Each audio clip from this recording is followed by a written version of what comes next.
The best chess player in the world is a man named Magnus Carlsen. He is believed by many to be the best chess player to ever live. He has countless world titles, and he was holding his own against chess grandmasters like Garry Kasparov at the ripe old age of 13 years old. And this is a computer that has Stockfish on it. Stockfish is a computer program that's designed to play chess, and it is very good at it. This is Magnus Carlsen's chess elo rating, and this is Stockfish's chess elo rating.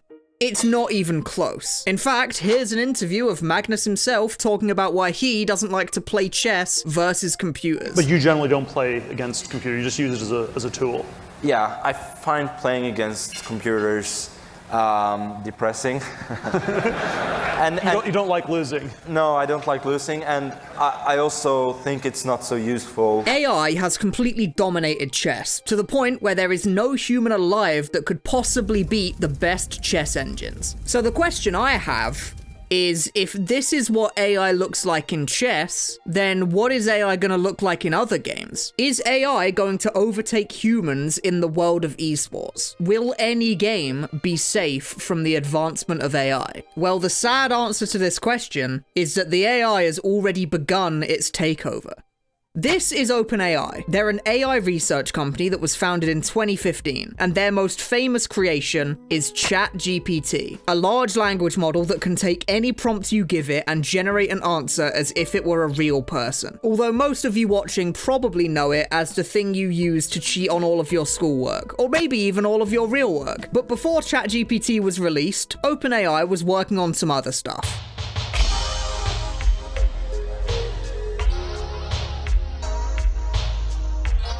In 2017, they showcased a little thing called OpenAI 5, and it was designed to beat humans at Dota 2. Its first display was at a tournament called the International, where OpenAI's creation defeated Dendi, one of the best Dota 2 players of all time, in a 1v1 live on stage. OpenAI 5 was a machine learning algorithm. It trained against itself to get to the skill level where it could start beating pro players. Now, a 1v1 versus a bot is a little bit of a meme, because the bot can have perfect reaction times and perfect aim. Even if the AI makes suboptimal strategic decisions, its reaction speeds and aim can carry it a large amount of the way to winning a 1v1. So as much as this victory was impressive for the AI, it wasn't world-ending, not by any means.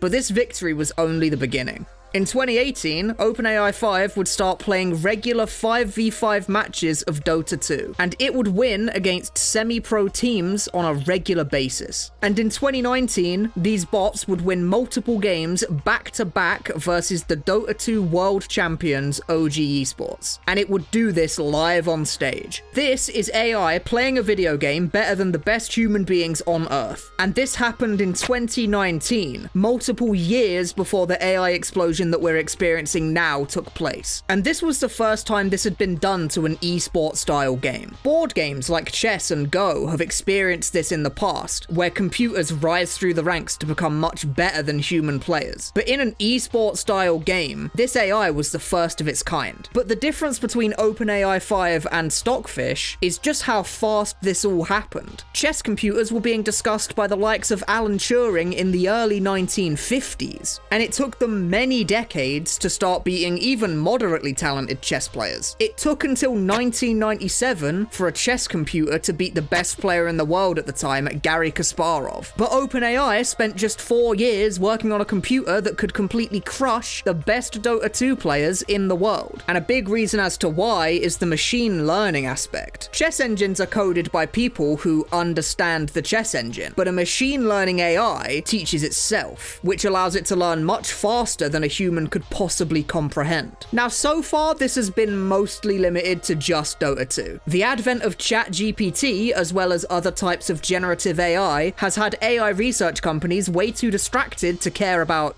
video games. Apparently, crushing competition in video games isn't nearly as lucrative as being able to unemploy massive swaths of the global workforce. But it's not hard to see a future where other games could fall prey to this. Other MOBAs, such as League of Legends, engines are obvious candidates for AI to come for next, since OpenAI 5 has already built a lot of the groundwork in that genre. But practically any strategy game could be next. Now, the elephant in the room here is that all of this doesn't really matter. Chess engines have had humans beat by a large margin for a very long time, but human players still play in chess tournaments. In fact, chess engines allow chess players to practice and study in ways that were never before possible. And the same could also be true in a video game. Hell, I mean, tool-assisted speedrunning hasn't killed the speedrunning scene of any games, so why would AI Dota 2 teams kill Dota 2 as an esport? But the real threat of AI in video games has nothing to do with making computers that are better than humans. The real problem comes when AI is used to cheat. Cheating already plagues basically every multiplayer game in the world, and those cheats are relatively unsophisticated. Sure, the things they have to do to like get around anti-cheat software and stuff can be complex, but the simple act of having your computer aim for you is really not that complicated. But it's possible that AI changes this, and it might change it in the same way that chess computers changed the way people cheat in chess. Cheating in chess is a very simple process. All you have to do is download Stockfish on your computer. Then, while you're playing your chess match, you mimic every move your opponent does into Stockfish. Then, you wait for Stockfish to make its move, and you copy that move in your real chess match. Congratulations, you're now playing chess better than any human who has ever lived. The only people who will stand a chance against you are other cheaters. Now, for a relatively knowledgeable chess player, facing this is incredibly noticeable. It's similar to when you go play a first-person shooter and a guy is blatantly spin-botting. Like, it doesn't take a skilled player to see that this guy is cheating. But engines can be used to cheat much more subtly than this. Like, when you're really stuck on a move, you ask Stockfish. But for the most part, you play on your own. And the real nasty part is that the better you are at chess, the less help you need from the engine in order to cheat. And if you're a grandmaster level chess player playing in a tournament, you don't even need the engine to tell you a specific move to make. You can simply get the engine to tell you whether your position has a winning move or not. And once you know this, you can figure out the best move from your decades of high-level chess experience. In fact, this is exactly what chess player Hans Niemann was accused of. Hans Niemann played a chess match versus Magnus Carlsen in the Sinkfield Cup in 2022. Niemann is a very good chess player, but he's no Magnus Carlsen. Nobody else is Magnus Carlsen. So unsurprisingly, everyone was expecting Hans Niemann to lose. But he won the match in a major upset with the black pieces. And after this, he was accused of cheating by Magnus Carlsen himself. The accusation was incredibly simple. Somehow, Niemann had access to information from a chess engine. And at the level of play that these two players are playing at, the amount of information you'd need to gain an advantage would be tiny. And this news blew up all over the internet, and it resulted in a bunch of drama and a lawsuit, and people saying that Hans Niemann had shoved a device up his arse in order to cheat.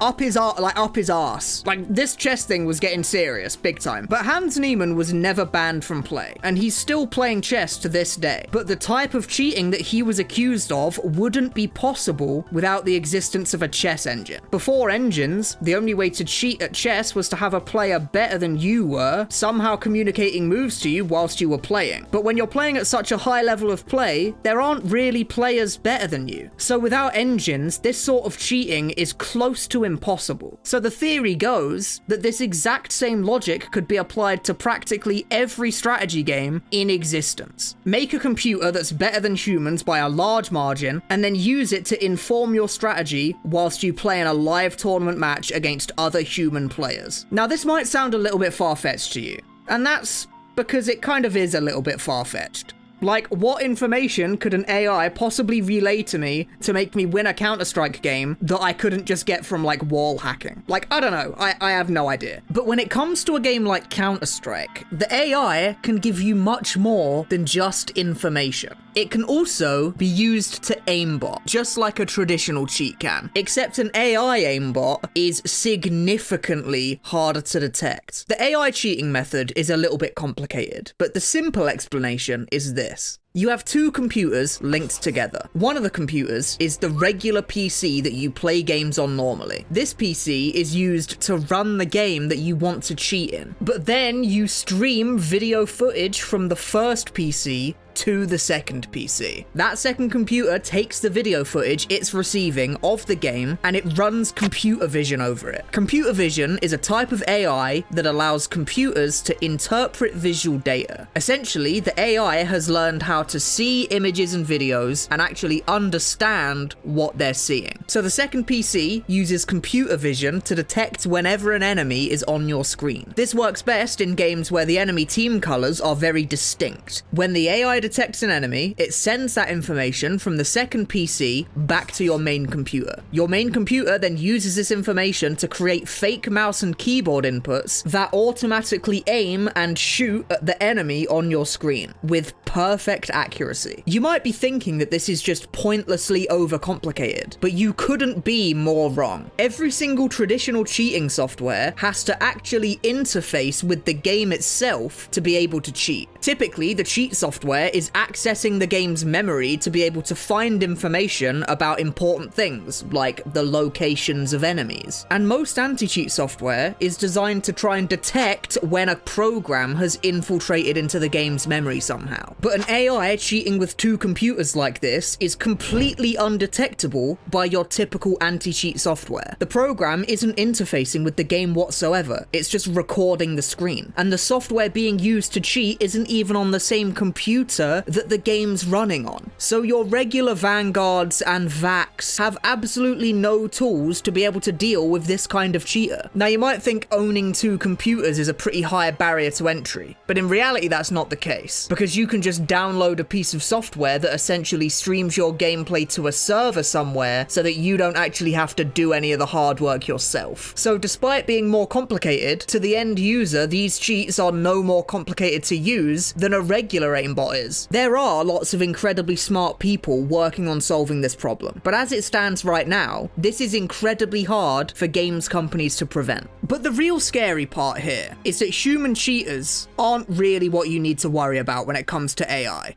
The real horror show begins when we start thinking about AI bots. Botting is an issue that plagues many games. I've actually talked about it in a previous video. But these bots are actually pretty simple. They're just coded to join a match and do some repetitive task over and over again, like gold farming in RuneScape, or spam clicking a banana for Steam Community Market money, or cheating in a TF2 casual match until they're kicked. These bots, at their core, are incredibly simple. But imagine a world where these bots are not just simple lines of code, but instead they're powered by AI. The type of AI that can read chat and type things in response just like a human would. The type of AI that can tell when people are paying them lots of attention so that they try and act less suspicious. The type of AI that can write a Steam support ticket asking to be unbanned. These bots would be unimaginably difficult to deal with for even the largest games companies in the world. In fact, the worst part is that you don't even have to imagine. These bots are already getting started. In old school RuneScape, botting has been a massive problem for years. Bots try to abuse the free in-game economy to make money, by farming gold and selling it, or by leveling accounts and selling those. And in recent times, these bots have been hooked up to ChatGPT whilst they do their tasks. The actual activity of the bot is still commanded by just the same lines of code as usual. ChatGPT isn't tasked with controlling the bot. ChatGPT is tasked with controlling the players around the bot. If someone tries to talk to the bot, ChatGPT will respond in a way that sounds exactly like a human player. But that's not where it ends. Even if nobody starts a conversation with the bot will spend time proactively trying to start conversations with other players. It's a completely autonomous account, but if you go anywhere near it, it will start talking to you. And the prompt used to make it talk to players can be tweaked to make the bots feel unique in personality. Some bots will even argue with you and be antagonistic, which is surprisingly convincing behavior for strangers on the internet. I mean, that's like 90% of social media at this point, right? If you're wondering why the bot wants to pretend to be a human, the answer's very simple. It's ban evasion. Bots being banned loses a massive amount of productivity for people who host botnets. It's in their vested interest to have these bots hard to detect. And that's exactly what ChatGPT allows these bots to do. And this is only gonna get more sophisticated as time passes. These bots can already talk like us. It's only a matter of time before they can actually behave like us too. Maybe they might start adding us on their friends lists and sparking up random conversations. Anything they can do to make themselves less suspicious, and less likely to get banned. This is a problem that has already begun, and it is only going to get worse. And honestly, I wish I had like a happy ending to this video or something, but I really don't. I have no suggestions for a solution to this problem. So if you thought that AI beating pro Dota 2 players was frightening, then you hadn't even seen the half of it. Thanks for watching.